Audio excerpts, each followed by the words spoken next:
Teman-teman semuanya, Assalamualaikum warahmatullahi wabarakatuh. Selamat datang di mata kuliah Kapitalisme dan Lingkungan Hidup. Di pertemuan pertama ini, saya merecord video berkaitan dengan apa itu kapitalisme. Di pertemuan pertama ini, kenapa kita membahas kapitalisme instead of kita membahas kapitalisme dan lingkungan hidup? Karena saya perlu memberikan background teman-teman untuk akhirnya bisa sama-sama menyepakati apa definisi dari kapitalisme yang akhirnya memiliki hubungan atas adanya kerusakan-kerusakan di lingkungan hidup teman-teman. Seperti yang saya pernah bilang di pertemuan pertama kita via Zoom, bahwa kita di mata kuliah ini perlu take a side ya, perlu memilih sisi mana yang akhirnya perlu dibela dan sisi mana yang kita perlu mengkritisi, seperti itu teman-teman. Kita mencoba untuk keluar dari sisi objektif kita sebagai seorang scholar dulu. Kita mencoba untuk mengambil sisi kita sebagai seorang manusia dalam melihat keterkaitan antara kapitalisme dan lingkungan hidup. Karena itu penting sekali bagi teman-teman untuk bisa mengetahui apa itu kapitalisme. Judul di video ini adalah Kapitalisme Revisited. Maksudnya apa?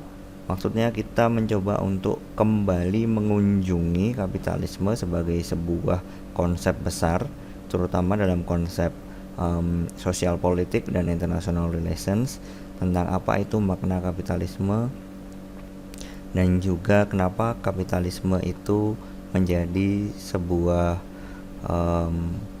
paradigma besar ekonomi dunia dari abad ke-15 sampai sekarang. Oke, akan saya mulai.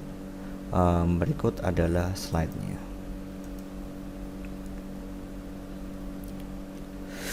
Jika teman-teman melihat kapitalisme, teman-teman juga pastinya akan melihat konsep-konsep yang saya paparkan di slide ini ya.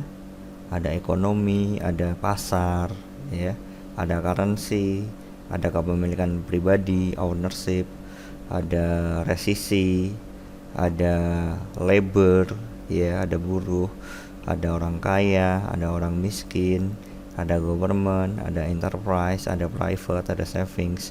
Semua ini merupakan konsep-konsep ekonomi teman-teman, dan konsep-konsep ekonomi itu di dunia yang sekarang ini sangat erat kaitannya dengan kapitalisme. Walaupun ekonomi bukan hanya kapitalisme. Kita melihat sistem ekonomi ada banyak ya. Ada sistem ekonomi kapitalisme, sosialisme, sistem ekonomi komunisme, bahkan ada sistem ekonomi milik kita sendiri, yaitu sistem ekonomi Islam yang sudah diterapkan di berbagai negara dan juga di berbagai kebijakan. Tapi tidak bisa tidak, kita ketika melihat kapitalisme, kita juga akhirnya harus melihat berbagai konsep-konsep ekonomi ini teman-teman. Sebenarnya apa itu kapitalisme? Ya, jika teman-teman melihat di berbagai artikel atau berbagai video yang berkaitan dengan kapitalisme, teman-teman pasti bisa mengotak-ngotakkan konsep-konsep yang berkaitan dengan kapitalisme, seperti misalnya bank, atau privatisasi, atau misalnya modal dan lain sebagainya. Tapi di sini kita akan mencoba melihat lebih detail apa itu kapitalisme dari perspektif para ahli, dan juga bagaimana sejarahnya kapitalisme ada sebagai sebuah sistem ekonomi yang sampai sekarang ini masih digandrungi oleh mayoritas negara-negara di dunia. Begitu juga Indonesia. Ya, di sini ada outline dari mata kuliah kita. Pertama adalah pengertian kapitalisme, yang kedua adalah sejarah kapitalisme, yang ketiga adalah gagasan kapitalisme, yang keempat adalah industrial kapitalisme, yang kelima adalah kritik terhadap kapitalisme. pengertian kapitalisme. Secara umum, pengertian kapitalisme sebagai sistem ekonomi adalah sebuah sistem ekonomi yang memberikan kesempatan bagi individu untuk memiliki, mengatur, dan memanfaatkan means of production atau bahasa Indonesianya faktor-faktor produksi seperti modal, alat-alat produksi, pekerja untuk dapat dengan leluasa melakukan tindakan ekonomi tanpa campur tangan siapapun dengan motif untuk mendapatkan keuntungan sebesar-besarnya. Kapitalisme berasal dari kata kapital atau modal. Jadi, sistem ekonomi ini berfokus pada pemanfaatan ketersediaan modal dan usaha untuk mendapatkan keuntungan dari kegiatan ekonomi. Akumulasi keuntungan ekonomi tersebut akan menjadi modal yang lebih besar lagi. Secara filosofis, kapitalisme bercirikan asas liberalisme, kebebasan, dan individualisme. Berkaitan dengan konsep dan pengertian besarnya, teman-teman bisa baca di slide. Tapi yang ingin saya garis bawahi adalah definisi dari kata modal ini. Modal dalam konteks kapitalisme menurut Karl Marx itu merupakan sebuah akumulasi ya yang materialis ya. Jadi sifatnya dia terlihat dan juga bisa dirasakan, dan itu juga berarti bagi teman-teman. Modal tidak harus uang, teman-teman. Modal bisa dikatakan sebagai sebuah uang, tapi tidak harus uang, ya. Seperti misalnya jasa atau apa yang teman-teman miliki sebagai modal teman-teman untuk hidup, itu juga akhirnya bisa berarti modal.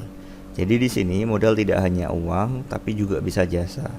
Ya, kapitalisme secara konteks ekonomi ya itu adalah sebuah pemanfaatan dari ketersediaan modal yang teman-teman miliki. Jadi tidak hanya dia berbentuk uang tapi juga berbentuk usaha teman-teman untuk bagaimana bisa mengakumulasi ya atau mendapatkan keuntungan dari kegiatan-kegiatan yang teman-teman lakukan seperti kegiatan ekonomi. Nah, akumulasi keuntungan tersebut memiliki motif untuk akhirnya menjadikan akumulasi yang lebih besar lagi, menjadi modal yang lebih besar lagi untuk akhirnya mencari keuntungan dari kegiatan ekonomi supaya kita mendapatkan akumulasi modal yang lebih besar dan lebih besar lagi.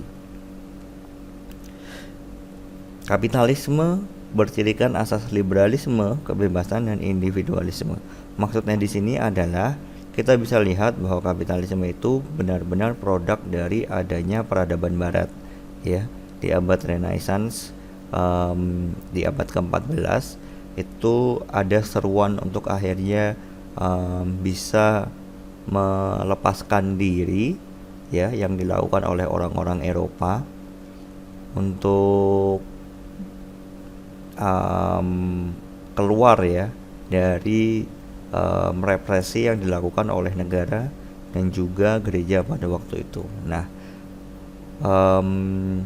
upaya tersebut akhirnya memberikan sebuah, saya bisa bilang asas ya, asas dari orang-orang Eropa, budaya-budaya Eropa untuk akhirnya menaikkan konsep-konsep yang berkaitan dengan kebebasan dan juga penghargaan terhadap usaha sendiri atau individualisme.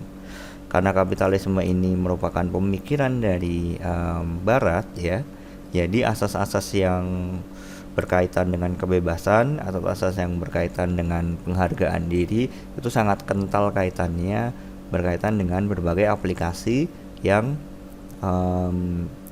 dimiliki oleh konsep kapitalisme ini, seperti itu. Perlu saya garis bawahi juga bahwa itu akhirnya merupakan sistem yang jika kita bandingkan dengan budaya Timur atau budaya yang dimiliki oleh Indonesia dan berbagai negara-negara Asia yang lain, pada dasarnya itu sedikit tidak match ya, karena seperti yang teman-teman tahu, peradaban barat yang juga diadopsi oleh Indonesia merupakan peradaban-peradaban yang menekankan kepentingan kelompok ya atau komunalisme di atas kepentingan individu. Kebebasan ada, tetapi tetap kebebasan yang terbatas ya, atau constraint liberalism ya. Jadi kebebasan-kebebasan terbatas, di mana kebebasan-kebebasan individu yang ditekankan di timur tidak sebebas kebebasan-kebebasan individu yang ditekankan di barat, seperti itu. Oke, saya lanjutkan ya. Sejarah kapitalisme ya, diperkenalkan oleh Adam Smith.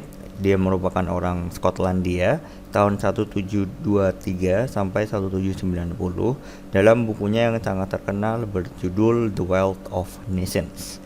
Merupakan ekonom yang melihat fenomena ekonomi di sekitarnya dan merumuskan basis teori ekonomi tentang fenomena tersebut ke dalam buku. Nah, ini sangat penting sekali teman-teman lihat bahwa Adam Smith memang merupakan bapak ekonom atau bapak kapitalisme dunia, tetapi sebenarnya di dalam bukunya The Wealth of Nations dia hanya melihat apa yang terjadi di sekelilingnya, seperti itu. Jadi pertanyaan besar yang akhirnya muncul, ada kapitalisme dulu atau ada basis teori ekonomi tentang kapitalisme dulu ya. Ada dua tersebut.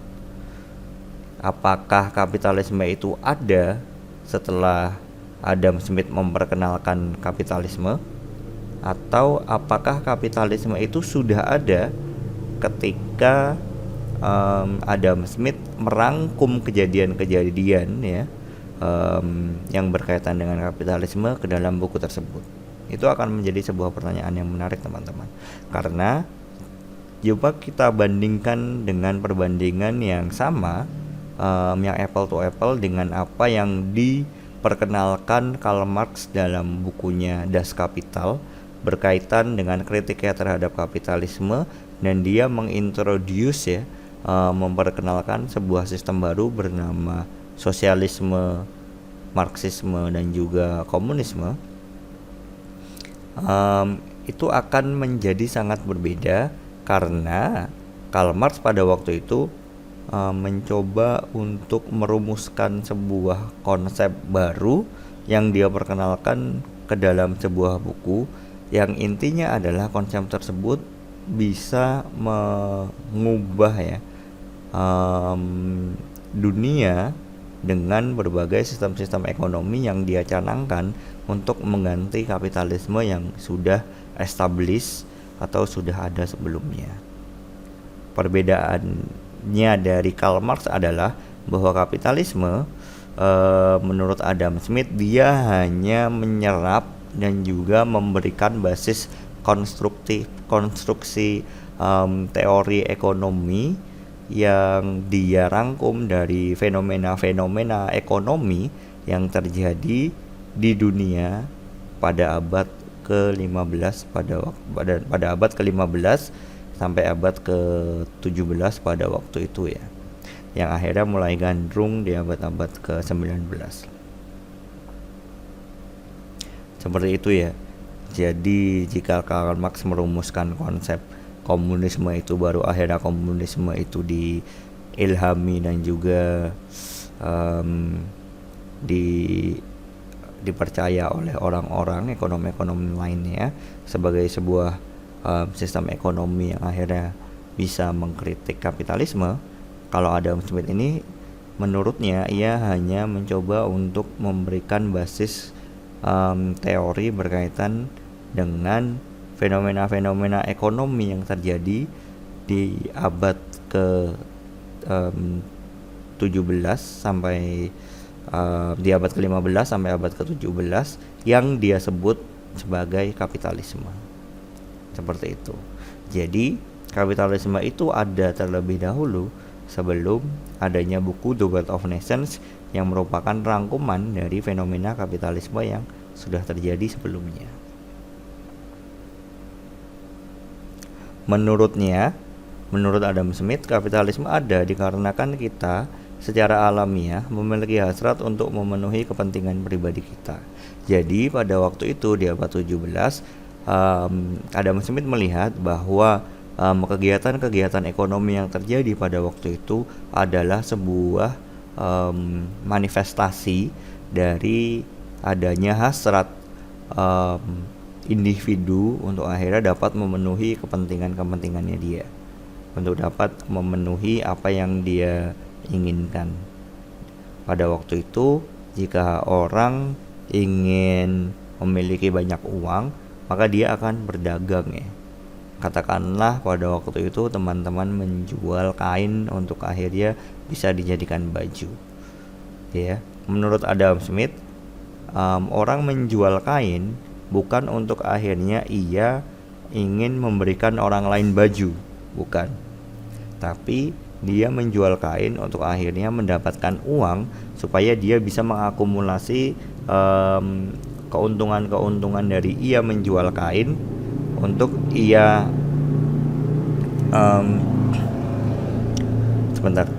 untuk dia untuk kepuasan dan kepentingan diri dia sendiri ya. Bukan semata-mata untuk memberikan orang lain baju. Dan orang lain membeli kainnya dia, atau orang lain membeli baju yang sudah dibuat dari kainnya orang tadi, bukan untuk akhirnya memberikan uang dengan motif membuat ia untung, tapi untuk memang ingin membeli baju, membuat baju dari kain tersebut, seperti itu. Nah, ini merupakan konsep dasar dari adanya kapitalisme ya. Jadi adanya sebuah hasrat untuk memenuhi kepentingan pribadi kita yang itu sifatnya individu dan kolektif. Semua orang menginginkan hasrat tersebut gitu. Jika orang-orang berdagang, intinya adalah orang itu ingin dagangannya laku bukan karena ingin memberikan orang lain makan atau memenuhi kepentingan orang lain, tapi untuk memenuhi kepentingan sendiri, untuk memenuhi kepentingan sendiri yang berkaitan dengan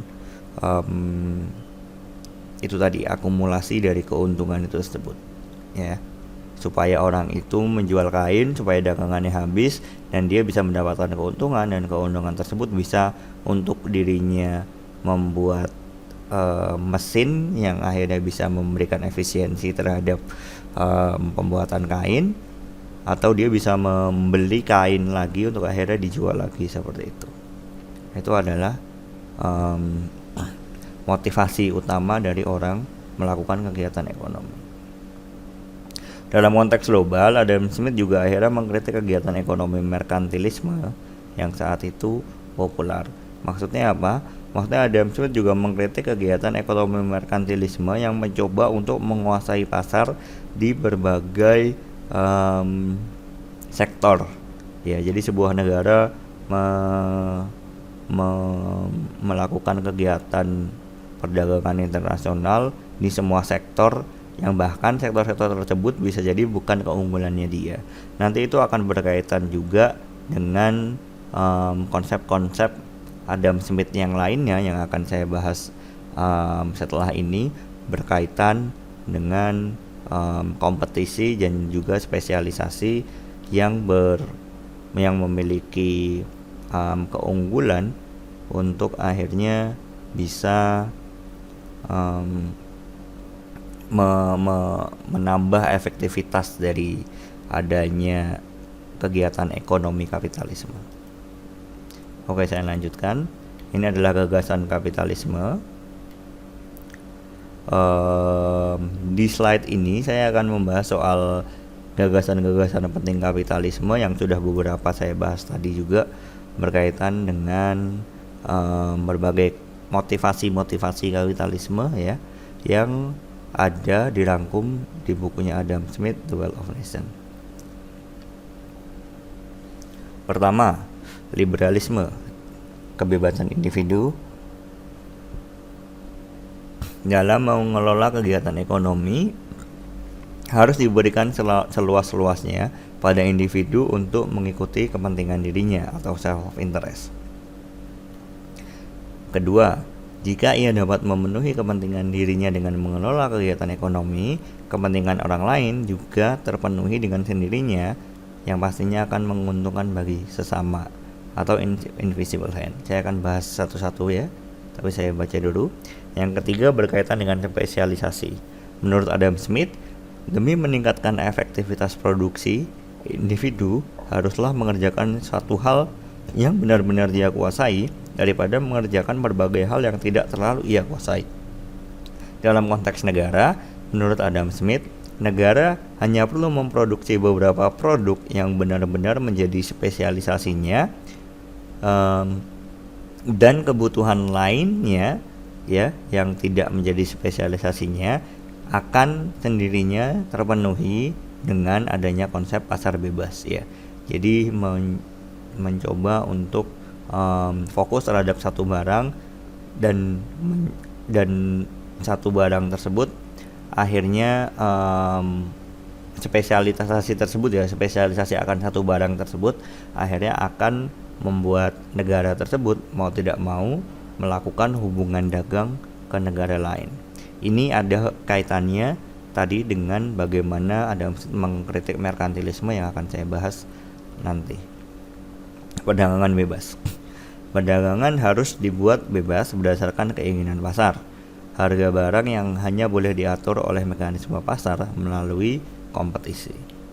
Kompetisi terjadi alamiah di pasar, di mana hanya barang-barang dengan kualitas terbaik dengan harga termurah yang akan menjadi pemenangnya. Karena berjalan alamiah, pemerintah tidak perlu mengintervensi pasar dan kegiatan ekonomi atau dinamakan laissez-faire. Ya, ini akan saya bahas satu-satu. Ya. Kita mulai dengan liberalisme. Seperti yang saya bilang tadi, berkaitan dengan gagasan awal liberalisme dan self-interest ini sudah saya bahas banyak di slide sebelumnya, berkaitan dengan bahwa kapitalisme itu merupakan sebuah kebudayaan barat yang akhirnya yang ditonjolkan adalah bagaimana kebebasan individu dalam mengelola kesehariannya itu menjadi sebuah concern yang paling ditekankan oleh pemikir-pemikir barat pada waktu itu. Dan kepentingan kebebasan individu ini erat kaitannya dengan bagaimana individu tersebut berusaha untuk memenuhi keseluruhan kebutuhannya yang berkaitan dengan self-interest atau kepentingan pribadinya. Ya. Jika kita melihat kegiatan ekonomi, teman-teman pasti akan bertanya, apa sih sebenarnya ekonomi itu, Pak? Gitu ya. Sebenarnya kegiatan ekonomi bukan semata-mata diterjemahkan ke dalam konsep jual beli, teman-teman. Ya. Secara luas kita bisa bilang kegiatan ekonomi ya atau fenomena ekonomi itu adalah sebuah usaha seseorang untuk akhirnya bisa memenuhi kebutuhan dapur dari orang tersebut ya. Jika teman-teman lihat terjemahan ekonomi secara luas adalah berkaitan dengan kebutuhan dapur atau domestic interest atau domestic needs dari adanya kebutuhan-kebutuhan yang perlu untuk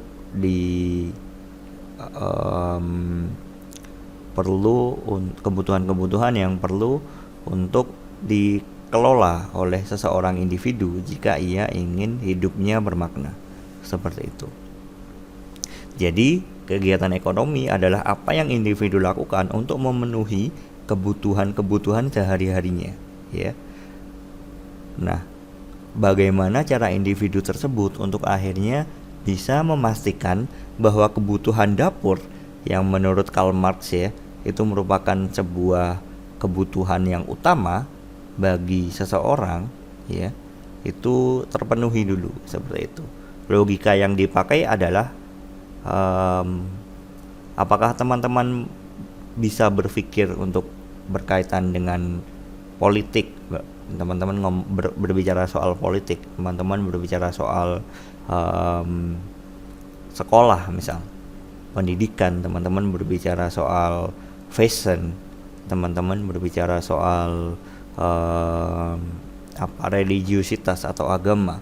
Itu merupakan, menurut Karl Marx ya, tanda kutip ya, itu merupakan hal-hal yang akan teman-teman bicarakan ketika teman-teman sudah kenyang, seperti itu. Jadi teman-teman baru bisa berpikir ketika teman-teman kenyang. Karena apa? Coba bayangkan teman-teman lapar, teman-teman tidak punya daya upaya untuk akhirnya bisa membeli makan, teman-teman punya keluarga, ya, itu merupakan sebuah hal yang sangat sedih, teman-teman. Jadi teman-teman harus berupaya untuk akhirnya bisa memberi makan keluarga teman-teman dulu, baru akhirnya teman-teman bisa kembali memikirkan hal-hal lainnya seperti politik, sosial, teman-teman bisa membeli baju, kebutuhan-kebutuhan yang lain. Tapi yang paling penting adalah teman-teman bisa mengisi perut teman-teman dulu. Karena apa? Karena itu sifatnya alami ya, instinktif. Teman-teman seorang manusia, teman-teman tidak beda dengan binatang yang lainnya, dan teman-teman harus makan, teman-teman perlu makan. Nah, itulah yang akhirnya menurut Karl Marx perlu untuk dikelola dahulu ya. Jadi kegiatan dapur, kegiatan rumah tangga yang akhirnya dilakukan ya, yang berfungsi untuk bagaimana ia memenuhi kebutuhan-kebutuhannya dengan berbagai cara, dengan melakukan perdagangan, dengan memberikan jasa, dengan memberikan apa yang dia bisa, keterampilan dia untuk akhirnya mendapatkan akumulasi keuntungan ya, yang akhirnya itu bisa dia kumpulkan lagi untuk akhirnya memenuhi kebutuhan dirinya.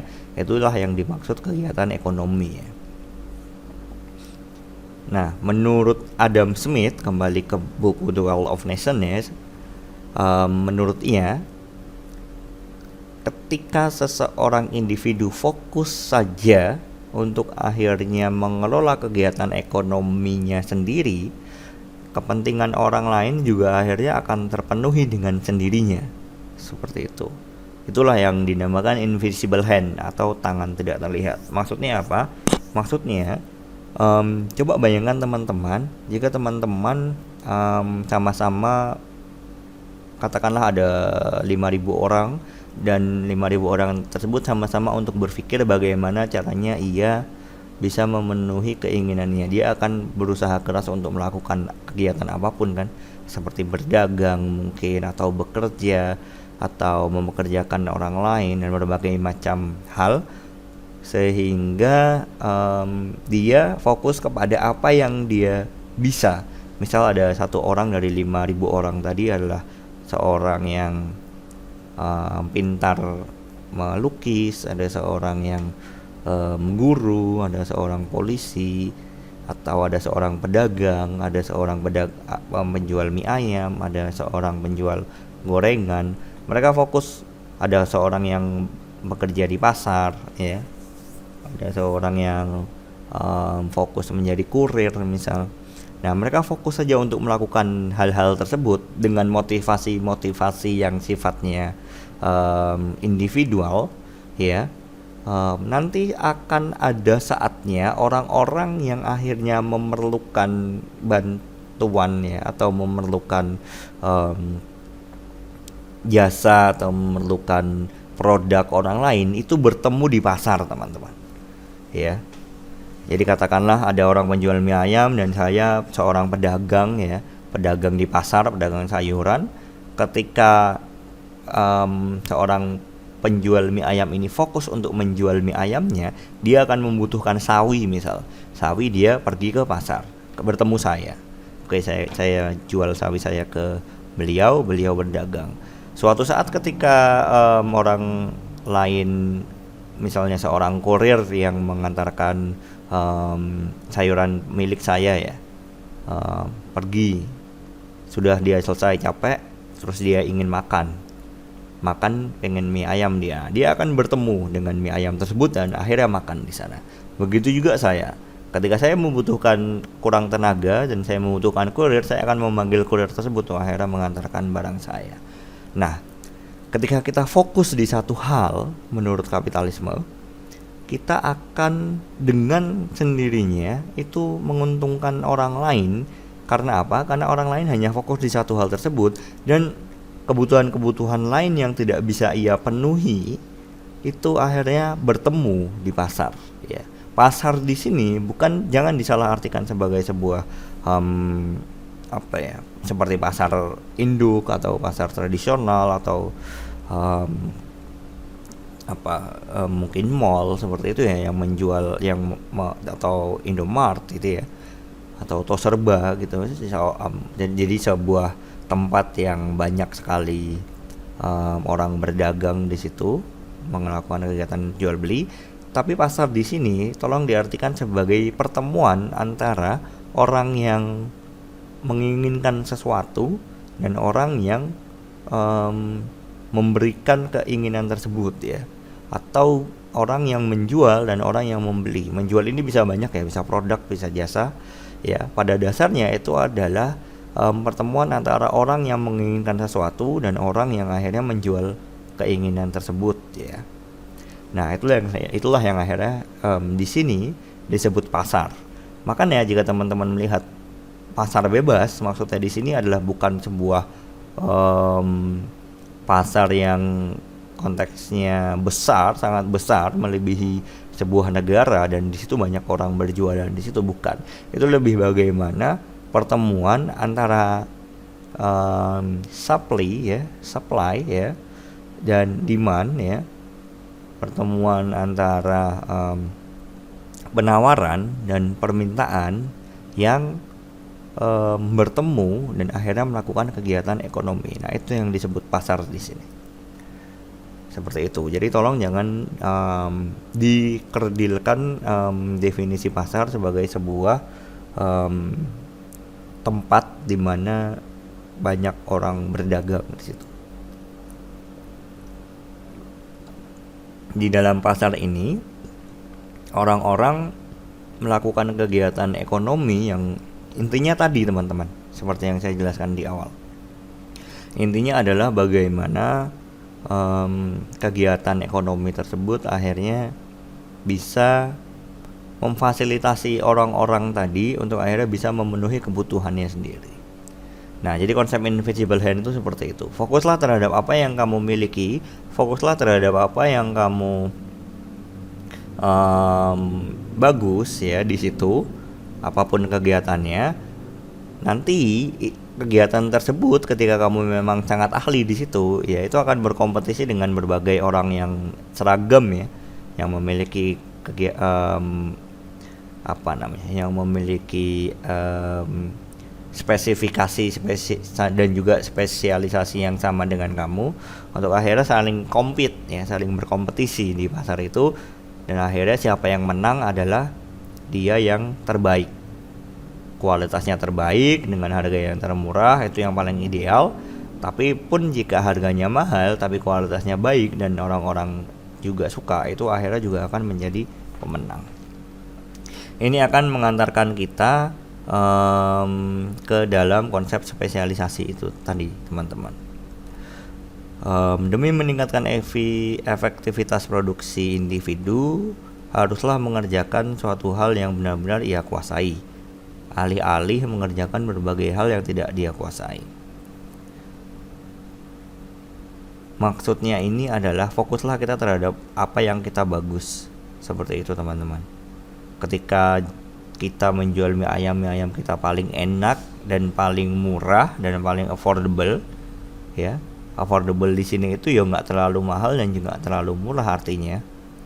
Jadi dia worth it lah. Jadi kita makan mie ayam itu walaupun ada yang lebih murah lagi, tapi secara hitungan kuantitas dan juga kualitas itu yang terbaik. Nah, itulah yang akan kita pilih. Biasanya seperti itu. Nah, konsep spesialisasi ini maksudnya adalah bagaimana kita memproduksi sebuah hal atau kita melakukan jasa, memberikan jasa yang kita miliki kepada pasar, itu haruslah sebuah hal yang paling kita kuasai. Itu menurutnya Adam Smith, ya. Dalam konteks negara, Negara hanya perlu memproduksi beberapa produk yang benar-benar menjadi spesialisasinya. Kebutuhan yang lain akan sendirinya terpenuhi dengan adanya pasar bebas. Maksudnya apa teman-teman? Maksudnya adalah negara yang agraris fokuslah untuk akhirnya memperbaiki pertaniannya, seperti itu. Negara industrial fokuslah untuk akhirnya memperbaiki atau meningkatkan mesin-mesin industrinya, seperti itu. Jadi negara-negara yang produk-produk unggulannya adalah makanan, itu fokuslah untuk akhirnya menjadi negara dengan produk makanan terbaik di dunia. Karena apa? Karena itu akhirnya akan berkompetisi, yang terbaiklah yang menang. Kalau misalnya semua negara mencoba untuk memproduksi semua produk, nanti produk-produk yang tidak terlalu bagus, ia akan dengan sendirinya kalah di pasaran. Ketika kalah di pasaran, negara akan rugi karena tidak laku. Jadi alih-alih untuk mencoba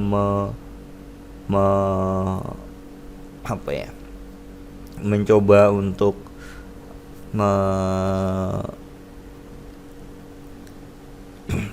mengikuti ya, mencoba untuk alih-alih negara tersebut mencoba untuk menjual semua produknya, alih-alih negara tersebut memproduksi semuanya untuk akhirnya bisa mengikuti. Jadi teman-teman, alih-alih negara tersebut fokus terhadap berbagai hal yang dia bisa untuk memenuhi kepentingannya, jadi fokuslah untuk akhirnya fokus kepada satu produk yang menjadi spesialisasinya dia. Karena apa? Karena nanti kita akan berdagang teman-teman ya. Itu akan membuat negara akan dengan terbuka melakukan kegiatan perdagangan. Karena apa? Karena dia yakin dia tidak bisa memenuhi kebutuhan dirinya sendiri hanya dengan menjual bahan pakan misalnya. Seperti halnya negara industri yang dia tidak bisa memenuhi kebutuhan dirinya hanya dengan melakukan kegiatan-kegiatan industrial seperti itu. Nah, sebuah sebuah upaya yang dilakukan oleh negara untuk akhirnya bisa fokus untuk mengerjakan apa yang dia bisa, itu akhirnya mengantarkan dia untuk akhirnya memenuhi kebutuhan lainnya yang dia tidak terlalu handal di situ, yang dia tidak terlalu bagus di situ karena itu bukan spesialisasinya. Itu mengantarkan dia untuk berdagang di perdagangan bebas atau free market. Perdagangan bebas secara umum adalah sebuah kegiatan perdagangan yang berdasarkan keinginan pasar. Harga barang hanya boleh diatur oleh mekanisme pasar melalui kompetisi. Maksudnya di sini adalah barang bagus seperti misalnya mie ayam yang paling enak ya, itu akhirnya memiliki kualitas yang baik ya. Tapi dia akan berkompetisi dengan kualitas-kualitas di bawahnya atau di atasnya ya. Dan mereka akan akhirnya saling mencoba untuk mendominasi, dan akhirnya mereka akan melakukan perang harga ya. Katakanlah ada mie ayam harga 20.000, enak ya, dengan spesifikasi dan spesialisasi di situ, mie-nya tebal-tebal dan ayamnya banyak gitu ya. Ada di sini harga 15.000, ada pangsitnya seperti itu, ada baksonya dengan harga 15.000. Nah, mereka ini akan melihat ya, mana di antara mereka dua pedagang ini yang mie ayamnya lebih laris di pasaran. Bagaimana melihatnya ya? Dia akan mencoba untuk menggait pasarnya sendiri. Ada orang yang ingin makan mie ayam yang ayamnya banyak, dia pada waktu itu ke mie ayam yang satu. Ada orang yang ingin mie ayam yang juga dia pengen ada pangsitnya, ada baksonya, dia ke mie ayam satu. Nah, mereka berdua ini juga akan memperhitungkan tarif satu porsinya itu worth it berapa gitu ya. ada yang bilang 20.000, 15.000. Nah, nanti persaingan ini, kompetisi ini ya akan akhirnya menguntungkan konsumen yang membelinya, seperti itu. Konsumen mendapatkan mie ayam dengan spesifikasi yang baik ya, yang enak, tapi dengan harga yang cenderung murah. Karena apa? Karena ada pesaingnya. Coba tidak ada pesaingnya teman-teman, katakanlah di Indonesia hanya satu orang yang menjual mie ayam. Bayangkan, dia akan serta-merta menaikkan harga barang mie ayamnya itu tadi. Itu pasti. Karena apa? Karena dia menguasai keseluruhan pasar. Pasar ini maksudnya permintaan mie ayam dari seluruh orang Indonesia, itu tidak ada yang bisa buat mie ayam selain dia. Nah, bayangkan jika itu terjadi, harganya tidak mungkin hanya 20.000 atau 15.000. Pasti ratusan atau mungkin jutaan. Seperti itu teman-teman. Makanya itu kompetisi ini penting menurut Adam Smith dalam The Wealth of Nations. Kenapa? Karena ini akan menguntungkan semua pihak. Karena kompetisi yang adil itu akan membuat pasar menjadi bergelimang produk-produk terbaik dengan kualitas terbaik, tapi harganya juga cenderung affordable ya, tidak terlalu mahal, seperti itu.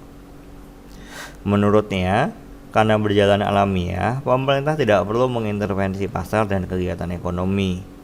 Maka itu, pasar bebas juga sering sekali disebut dengan laissez-faire. Ya, bahasa Prancis yang berarti bebas berbuat, atau bahasa Inggrisnya do as you wish, lakukan apa yang kamu inginkan. Pemerintah hanya perlu fokus kepada bidang-bidang politik, sosial, birokrasi, dan lain sebagainya. Itu menurutnya Adam Smith di The Wealth of Nations. Nah, ini bagian ini ya, yang teman-teman lihat di slide ini adalah bagaimana kapitalisme bekerja, teman-teman ya. Bisa teman-teman lihat di kotak awal ini ya, money buys ya. Jadi ada modal. Modal ini membeli dua means of production dan labor power ya. Ya. Labor power ini adalah uang yang kamu berikan kepada pekerja-pekerja ya, atau buruh-buruh yang bekerja di kamu. Means of production ini adalah berbagai modal-modal yang kamu investasikan ya, yang memiliki motivasi untuk akhirnya melakukan kegiatan-kegiatan produksi yang skalanya masif dan punya motivasi untuk akhirnya memberikan akumulasi dari keuntungan. Contoh dari means of production adalah mesin-mesin ya, mesin-mesin yang dimiliki oleh pabrik-pabrik gitu misalnya, atau mesin-mesin produksi juga, rumahan juga bisa, pabrik ya, dan berbagai faktor-faktor produksi untuk memproduksi barang, teman-teman. Katakanlah teman-teman punya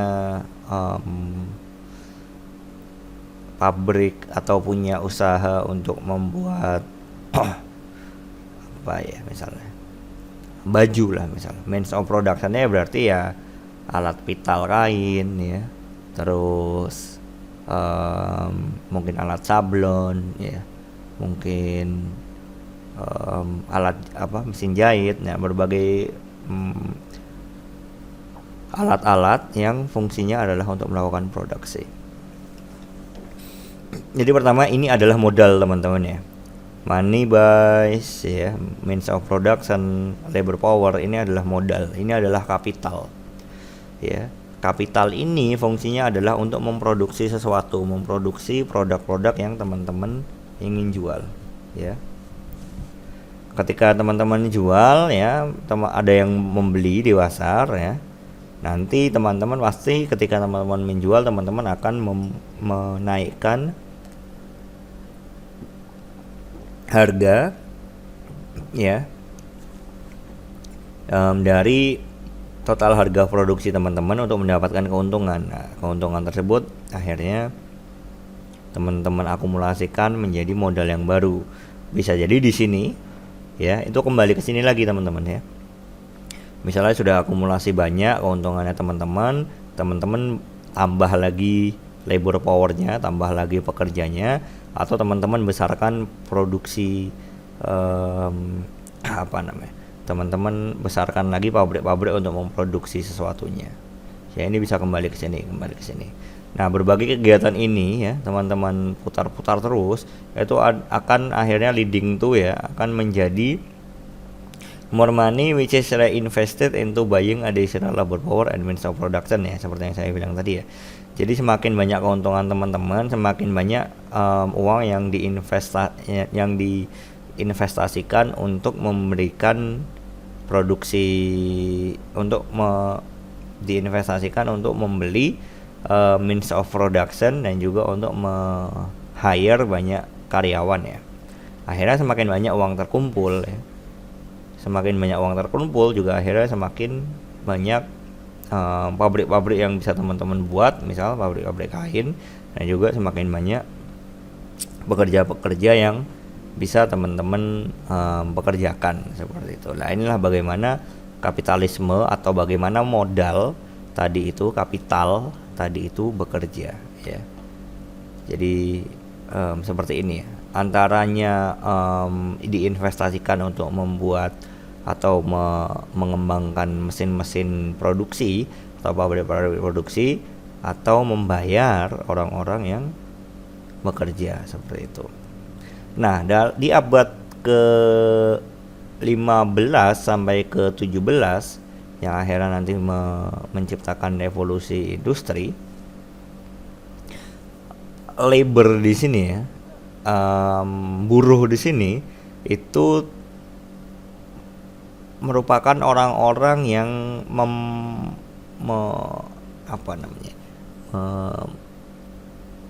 orang-orang yang mengoperatori ya kalau zaman sekarang ya. Jadi dia hanya operator dari mesin-mesin produksi ini teman-teman. Katakanlah ada mesin pemital pemital kain lah ya. Mereka hanya orang-orang yang bekerjanya untuk mengoperatori mesin pemital kain tersebut ya. Jadi dia tidak bekerja seperti apa yang dia inginkan, tapi dia bekerja di pabrik-pabrik tersebut ya. Pada waktu itu di abad 15, mereka ini sangat-sangat tersiksa karena hak-hak mereka tidak dihiraukan oleh yang memiliki modal teman-teman ya. Mungkin agak berbeda dengan sekarang ya, karena kapitalisme yang sekarang ini berbeda lah ya, seperti yang dulu ya, seperti berkembang lah ya, dia bisa beradaptasi dengan berbagai kritik-kritik yang akhirnya dilontarkan kepada dia. Tapi jika teman-teman melihat buruh pada abad ke-15, teman-teman akan melihat buruh yang bekerja selama 30 tahun atau bekerja selama 50 tahun, bekerja hampir mayoritas hidupnya, untuk akhirnya hanya pensiun dengan uang yang tidak seberapa seperti itu. Tidak ada dana pensiun, tidak ada dana kesehatan seperti itu. Itu yang akhirnya nanti dikritik habis-habisan oleh berbagai pemikir-pemikir sosialis,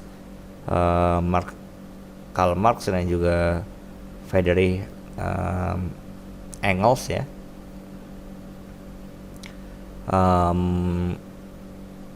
Dikritik dengan bagaimana implementasi yang akhirnya membuat kapitalisme itu pada waktu itu menjadi sebuah sistem yang sangat-sangat sifatnya sangat-sangat berdampak sekali ke sosial teman-teman. Ini akan saya bahas lebih banyak di pertemuan kedua tentang bagaimana kapitalisme itu menjadi relasi sosial ya. Tapi harus teman-teman pahami, kapitalisme yang dulu bukan kapitalisme yang sekarang. Kapitalisme yang sekarang sudah berbenah lah ya, kalau saya bilang ya, dengan kritik-kritik yang akhirnya ditujukan kepada dia seperti itu. Sekarang teman-teman menjadi pekerja pun teman-teman bisa kaya juga gitu loh. Kalau misalnya bekerja di perusahaan-perusahaan yang bonafit, teman-teman menjadi guru, teman-teman juga mendapatkan dana pensiun seperti itu. Karena teman-teman hak-haknya itu sudah sedikit banyak diberikan oleh tempat teman-teman bekerja seperti itu. Nah, berbagai tindakan-tindakan tidak adil yang didapatkan oleh para buruh dan para petani pada waktu itu di Eropa terutama, itu akhirnya menciptakan berbagai konsep-konsep tandingan kapitalisme yang akhirnya juga mengkritisi kapitalisme seperti itu. Nah, kita akan membahas konsep oleh Joyce Appleby yang dinamakan industrial kapitalisme ya. Dalam sistem ekonomi kapitalisme, setiap individu secara bebas dapat menggunakan segala cara untuk meningkatkan produktivitas, termasuk menggunakan mesin-mesin dan teknologi. Di sini muncul sebuah konsep bernama industrial capitalism. Sistem ekonomi yang dibangun untuk mengakumulasi modal dengan cara melakukan investasi pada mesin-mesin atau teknologi yang mampu meningkatkan produktivitas. Jadi kapitalisme ini mengupayakan ya tingkat efisiensi produktivitas itu sedemikian baik ya, sedemikian masif sehingga orang-orang akan menginvestasikan keuntungannya untuk dikembalikan lagi, dibelikan means of production seperti mesin-mesin dan juga pabrik-pabrik, teman-teman. Nah, untuk meningkatkan produktivitas, kapitalisme ini akhirnya membuat pabrik-pabrik ya, membuat industri-industri ya, dengan memanfaatkan berbagai kecanggihan teknologi-teknologi yang ada untuk akhirnya bisa menambahkan efisiensi dari adanya produktivitas itu. Jadi industrial kapitalisme ini adalah sebuah upaya yang dilakukan individu untuk meningkatkan produktivitasnya dengan menggunakan mesin-mesin dan teknologi yang akhirnya menjadi industri ya. Industri itu sendiri. Investasi-investasi tersebut akhirnya punya motivasi untuk meningkatkan produktivitas dari produk-produk yang diproduksi oleh individu tersebut seperti itu. Nah, industrial capitalism ini yang akhirnya bisa teman-teman lihat sekarang ya. Ya, jadi produk-produk yang teman-teman pegang ya sekarang, misalkan katakanlah gadget, laptop, atau itu yang nampak ya. Mungkin yang tidak nampak seperti pulsa ya, itu kan hal yang tidak nampak ya. Atau seperti Bluetooth ya, hal-hal yang tidak nampak itu juga akhirnya menjadi produk ya yang digandrungi seluruh manusia ya, atau wifi ya, seperti itu kan hal-hal yang sudah tidak lagi terlihat oleh mata ya, tapi itu digandrungi oleh seluruh orang di dunia. Nah, itu merupakan produk-produk hasil industrial kapitalisme ya. Jadi produk tersebut dijual saking masifnya itu bisa mengcover seluruh dunia ya. Industri-industri yang terbarukan yang baru seperti biotech ya. Jadi kecanggihan artifisial gitu ya, atau hal-hal yang tidak kasat mata ya seperti Bluetooth, Wi-Fi ya, atau sistem solar cell ya, sonar ya. Jadi itu merupakan produk-produk yang akhirnya bisa sampai di tangannya teman-teman karena efisiensi yang sangat masif ya yang diciptakan oleh mesin-mesin dan perkembangan teknologi yang diinvestasikan oleh individu di dalam konsep kapitalisme itu sendiri. Nah, itu menurut Joyce Appleby. Kondisi inilah yang juga menjadi motor revolusi industri di Inggris ya. Jika melihat kembali ke sejarah awalnya industrial kapitalisme sampai sekarang ini, itu merupakan motor ya atau penggerak dari adanya revolusi industri di Inggris seperti itu. Hal-hal yang akhirnya tercipta dulu itu adalah awal dari adanya hal-hal yang ada sekarang, seperti misalnya mesin uap itu adalah awal dari adanya motor atau mobil yang ada sekarang, atau kereta. Adanya bubuk mesiu pada waktu itu adalah awal dari adanya senjata-senjata laras panjang, senjata-senjata mesin, senjata-senjata semi mesin, dan juga kompas ya pada waktu itu ya. Itu merupakan awal dari adanya GPS zaman sekarang seperti itu. Sama kertas ya, kertas sampai sekarang masih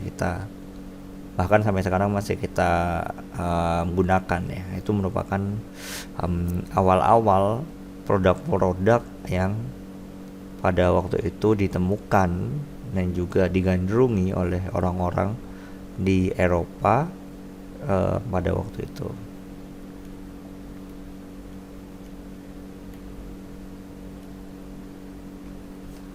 Nah, ini adalah kritik terhadap kapitalisme. Mungkin ada beberapa satu atau dua kritik yang sudah saya bahas sebelumnya. Cuman ini ada beberapa kritik yang akhirnya fundamental ya kalau saya bilang ya. Penting, yang akhirnya berdasar ya, berakar sekali di konsep kapitalisme. Yang pertama adalah konsep central contradiction of capitalism. Maksudnya apa? Kapitalisme ini memang sangat efisien ya teman-teman ya. Dan fokus utama kapitalisme sebenarnya adalah mencoba untuk memenuhi kebutuhan seluruh manusia dengan cara menginvestasikan apa yang dia punya sebagai modal untuk dijual ya. Saya tanda kutip dijual ya, atau diberikan jasanya di pasar ya. Pasar ini adalah bertemunya orang yang membutuhkan dan orang yang memiliki produk tersebut. Tapi dia memiliki kontradiksi teman-teman ya. Tadi sudah sering saya mention bahwa kapitalisme ini sifatnya alamiah, terjadi begitu saja.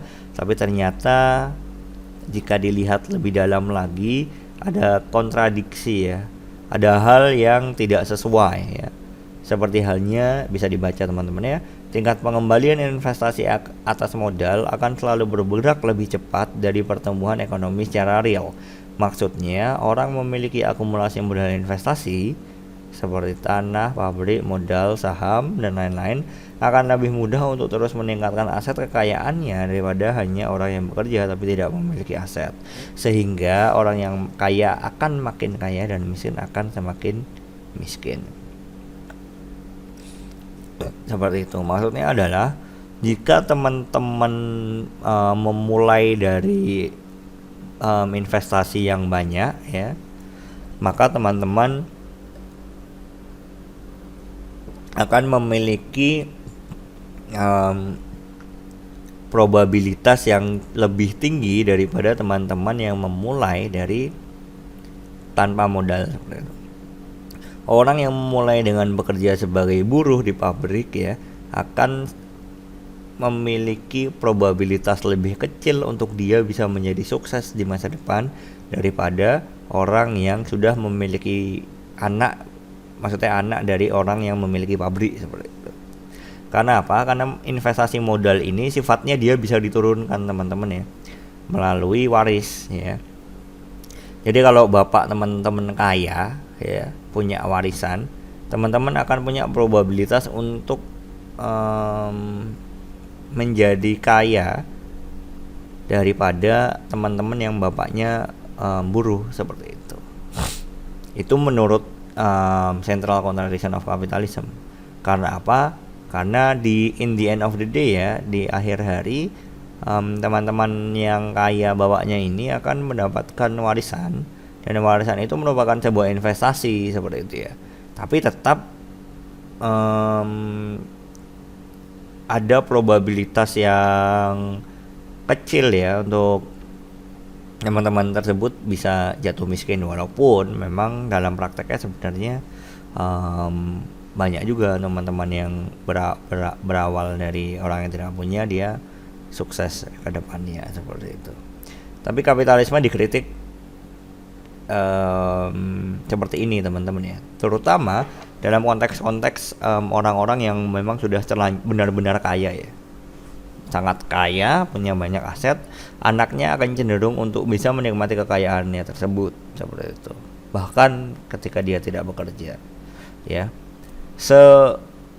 Sebegitu besarnya kesenjangan tersebut akhirnya membuat central contradiction of capitalism ini masih bisa diaplikasikan ya, atau bisa kita lihat pengaplikasiannya di dunia yang sekarang ini teman-teman. Saya tidak berbicara tidak berbicara dalam konteks masyarakat dengan ekonomi menengah ya. Menengah itu bisa menengah ke atas, bisa menengah ke bawah ya.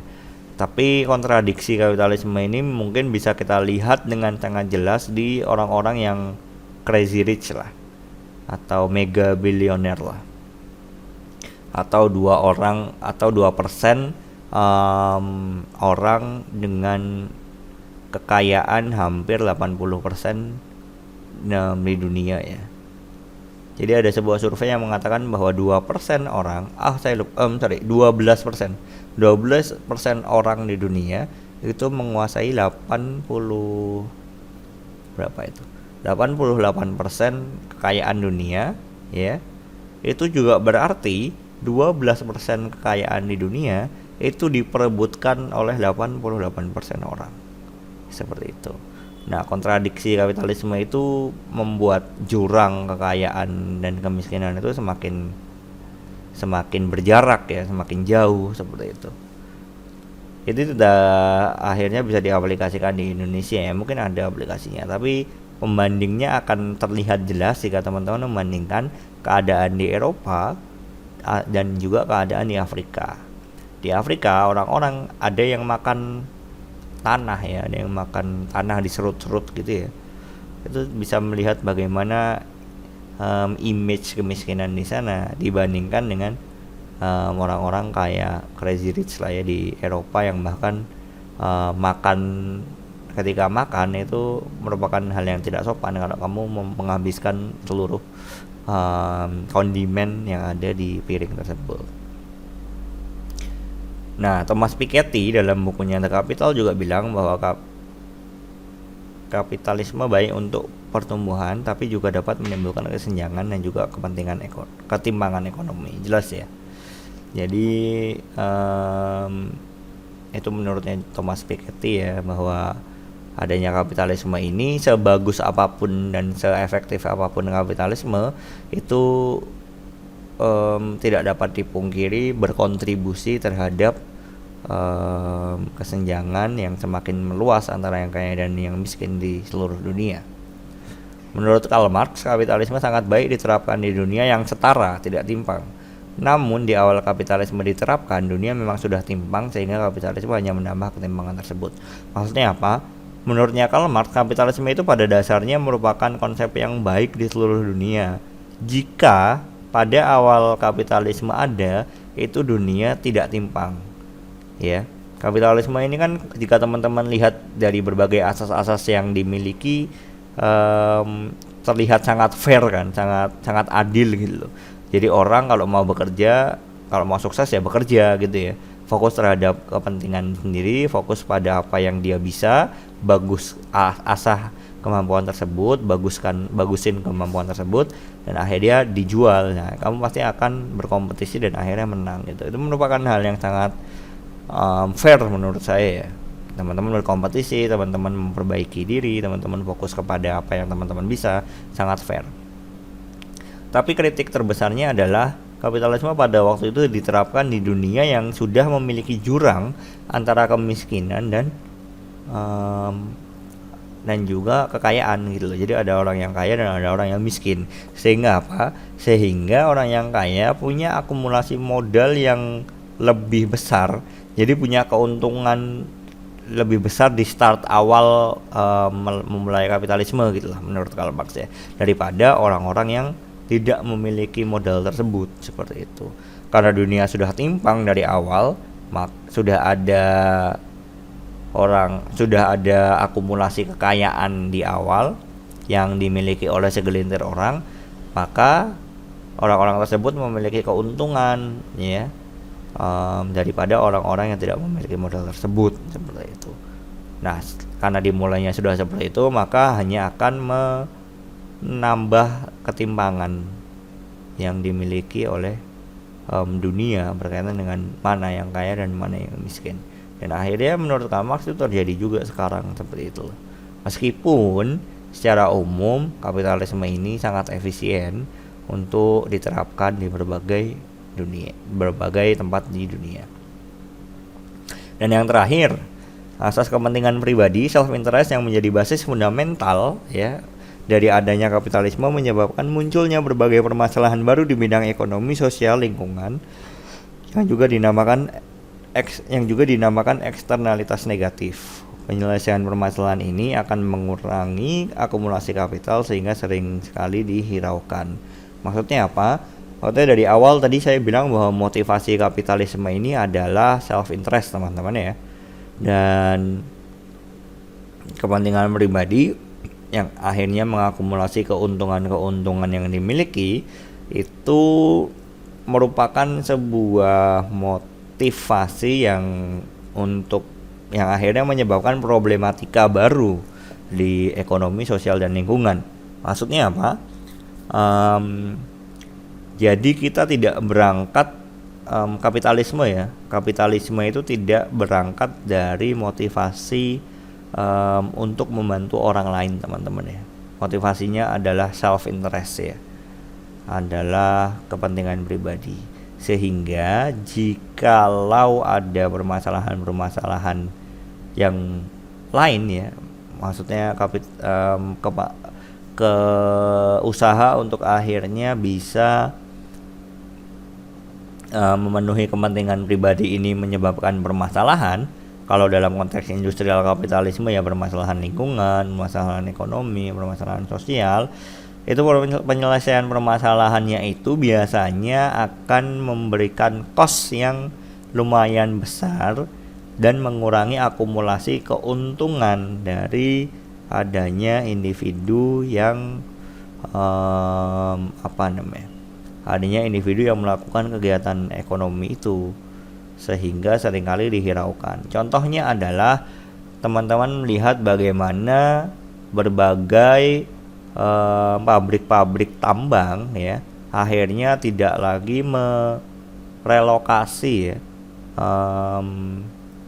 kolam-kolam tambangnya yang sudah dikeruk untuk ditutup ya, untuk ditimbun kembali ya, atau dijadikan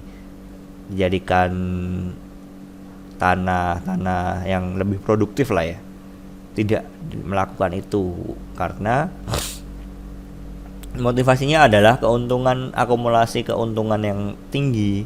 Jika dia bisa melakukan tersebut, tapi jika dia melakukan tersebut, maka ia akan mengurangi akumulasi keuntungan yang bisa dia dapatkan seperti itu. Karena tidak kecil juga anggaran yang akhirnya harus dikeluarkan untuk bisa merelokasi misal tambang gitu. Atau pencemaran lingkungan yang dilakukan oleh pabrik tekstil di Solo misal. Sebenarnya dia bisa saja membuat mesin pembuangan di mana ketika residu dan juga zat-zat kimia yang keluar itu keluar dengan zat-zat berbahaya yang sedikit lah ya, sudah difilter dengan berbagai macam filter gitu. Sebenarnya bisa saja gitu.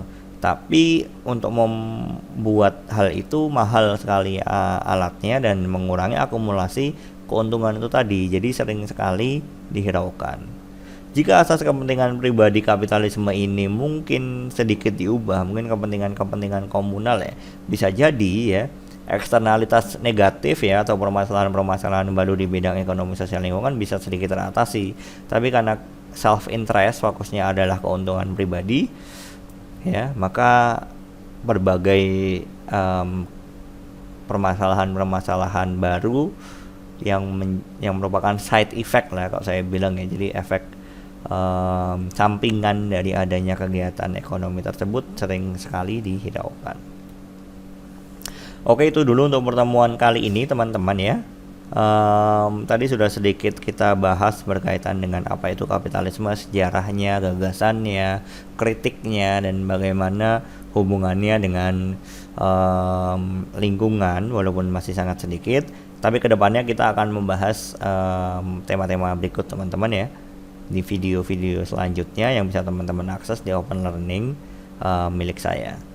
Nah, pertama adalah kapitalisme sebagai sebuah relasi sosial. Tadi sudah saya mention sedikit bagaimana kapitalisme mengubah harkat martabat orang-orang, terutama di abad ke-15 pada waktu itu. Lalu kita akan membahas soal eksternalitas dalam kapitalisme sebagai sebuah dampak pasti terhadap peradaban. Apa itu eksternalitas? Ada eksternalitas positif dan negatif, dan bagaimana itu berdampak ya, bagaimana itu berdampak terhadap berbagai sektor ya di